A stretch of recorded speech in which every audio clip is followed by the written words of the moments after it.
नमस्कार, मी आजच्या न्यूज अनकटमध्ये आपलं स्वागत. पावत्याच्या ठळक घडामोडी.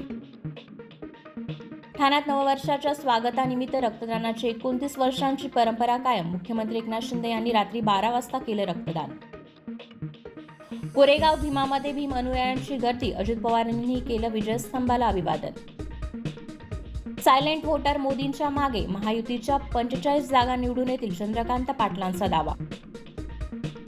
नवीन वर्षाच्या पहिल्याच दिवशी पावसाची शक्यता. आयएमडीने वर्तवला अंदाज.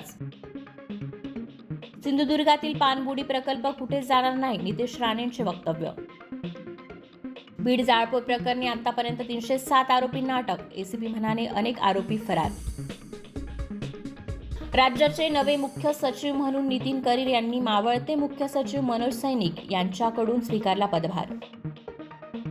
नीती आयोगाचे माजी उपाध्यक्ष अरविंद पनगरिया यांची सरकारकडून 16व्या वित्त आयोगाचे प्रमुख म्हणून नियुक्ती. अकोल्याचा गोपाळ गावंडे ठरला सूर नवाध्याचा विजेता. आणि दुसऱ्या कसोटी सामन्यापूर्वी टीम इंडियाचा नेटमध्ये दमदार सराव. मालिका बरोबरीत ठेवण्याची संधी. धन्यवाद.